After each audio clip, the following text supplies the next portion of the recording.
Mo po o nakikinig ako sa iyong mga salita. Alleluia, Alleluia, Alleluia. Sumainyo ang Panginoon. At sumaiyo Ang rin. mabuting balita ng Panginoon ayon kay San Mateo. Papuri sa iyo, Panginoon. Noong ding araw na iyon, si Jesus ay lumabas ng bahay at naupo sa tabi ng lawa. Pinagkalipon-punan siya ng makapal na tao, kaya't sumakay siya sa isang bangka at doon ay naupo. Nasa dalampasigan naman ang mga tao at nagturo siya ng maraming bagay sa pamamagitan ng talinhaga. May isang magsasakang lumabas upang maghasik. Sa kaniyang paghahasik ay may mga binhing nalaglag sa tabi ng daan. Dumating ang mga ibon at tinuka ang mga iyon. May mga binhi namang nalaglag sa kabatuhan. Sapagkat manipis lang ang lupa roon, sumibol agad ang binhing iyon. Ngunit ang mapabilad sa matinding init ng araw ay natuyo. Palibhasay walang ganoong ugat. May binhi namang nalaglag sa dawagan. Lumago ang mga dawag at ininis ang mga iyon. Ngunit ang binhing nalaglag sa mabuting balita ay nag-uhay. May tig-100, may tig-60 at may tig-30 butil ang bawat uhay. Ang may pandinig ay makinig. Ang mabuting balita ng Panginoon. Pinupuri ka namin, Panginoong Heso Kristo. Magsiupo tayo. Magandang umaga po sa inyong lahat, mga kapatid kay Kristo. Sa lahat po ng ating mga taga-subaybay sa iba't ibang online platforms at sa lahat ng ating mga kadiboto sa iba't ibang panig ng Pilipinas at maging sa buong mundo kung saan tayo ay naaabot ngayon ng ating live streaming. Mapayapang umaga din po sa inyong lahat. Purihin at dakilain natin ang ating Panginoon, ang mahal na poong Jesus Nazareno. Bagamat sa mga sandaling ito, tayo ay nakakaranas ng matinding pagbuhos ng ulan, patuloy po ang paanyaya natin sa bawat isa ng ibayong pag-iingat. Gayunpaman, ang mga misa dito sa loob ng Quiapo Church ay nagpapatuloy at tunay ngang walang makakapigil sa ating pananampalataya, walang makakapigil sa ating debosyon, walang makakapigil sa ating pakikipag-ugnayan, sa ating pagdarasal at sa ating pagsisimba. Ang atin pong ebanghelyo sa araw na ito ay tungkol sa talinhaga ng mga hasik. Sinabi dito ng ang mga binhing inihasik ay sumasagisag sa salita ng Diyos. Ang mga hasik mismo ay ang ating Panginoong Diyos at ang iba't ibang klase ng lupa ay kumakatawan sa iba't ibang klase ng puso na tumatanggap sa salita ng Diyos. Dahil nga po iba't iba ang klase ng puso, magkakaibang pagpapahalaga at magkakaibang pagtugon din ang ating ipinapamalas sa ating pagtanggap sa salita ng ating Panginoon. Kung inyong mapapansin, bawat klase po ng lupa nakinig. Subalit kinalaunan, iba't iba ang nangyari. Ibig sabihin nito, habang pinakikinggan at tinatanggap natin ang bawat mensahe at salita ng Diyos, nagkakaroon ito ng iba't iba at malalim na epekto sa ating buhay.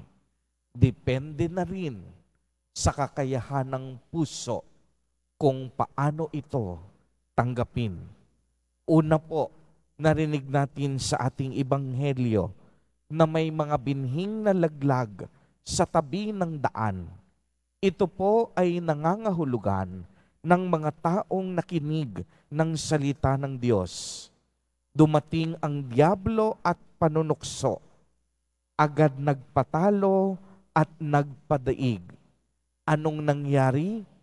Inalis sa kanila, sa kanilang mga puso, ang salita ng Diyos upang hindi sila manalig at maligtas. Ikalawa po, may mga binhing na laglag sa kabatuhan. Ibig sabihin, nakinig sila ng salita ng Diyos at tumanggap nito ng may galak. Ngunit, hindi naman tumimo at lumago sa kanilang mga puso. Ibig sabihin din ito, nung natanggap nila ang mensahe ng Diyos, naniwala sandali. Subalit sa panahon ng kaunting pagsubok, tumiwalag agad.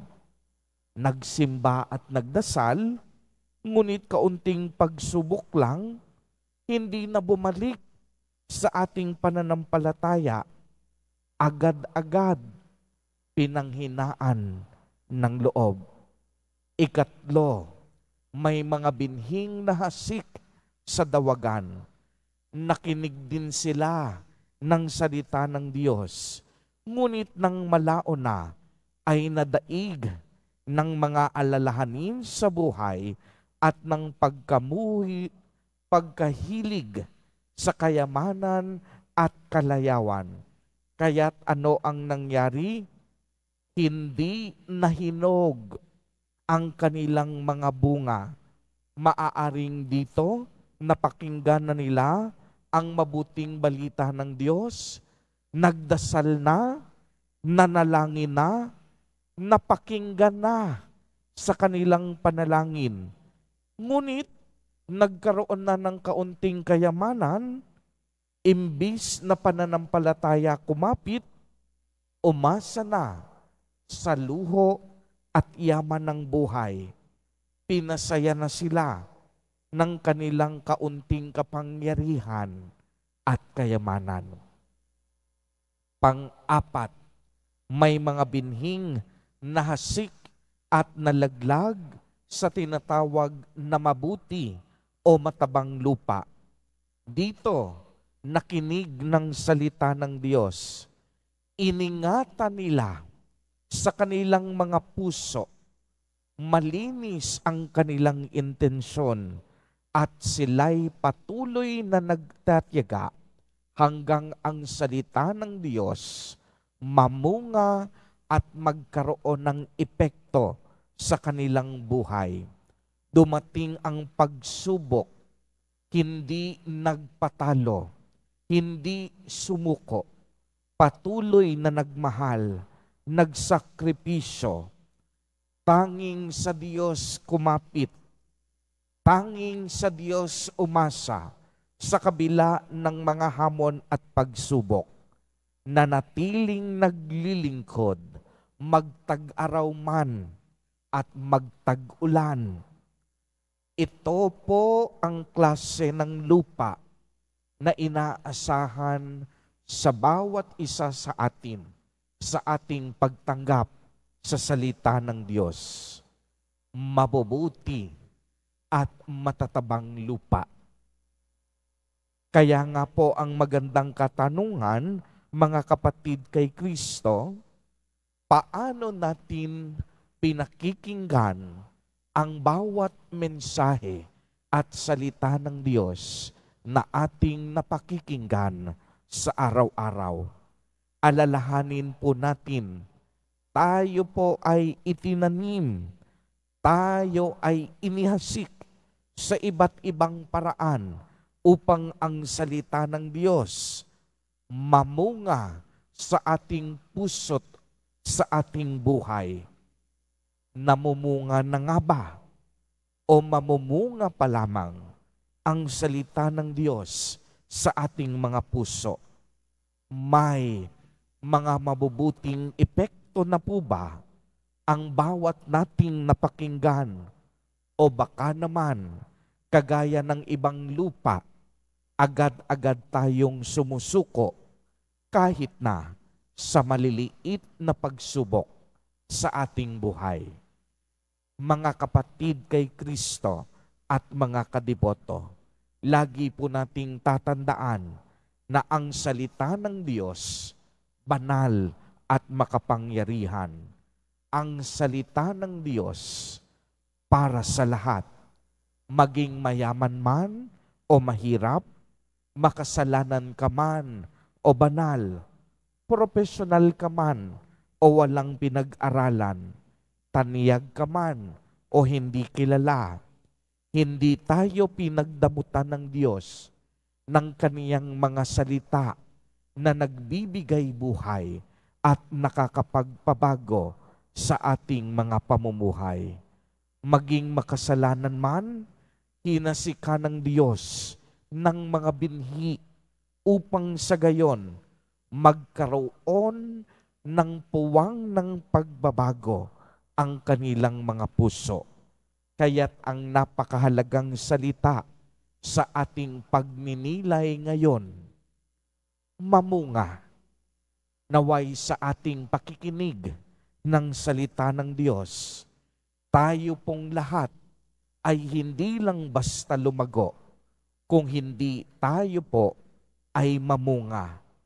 Naway maging handa lagi ang ating puso sa pagtanggap ng mensahe ng Diyos upang sa gayon maging karapat-dapat tayong tagapagmana ng kaharian ng Diyos. Amen. Purihin at dakilain natin ang ating Panginoon, ang mahal na poong Jesus Nazareno.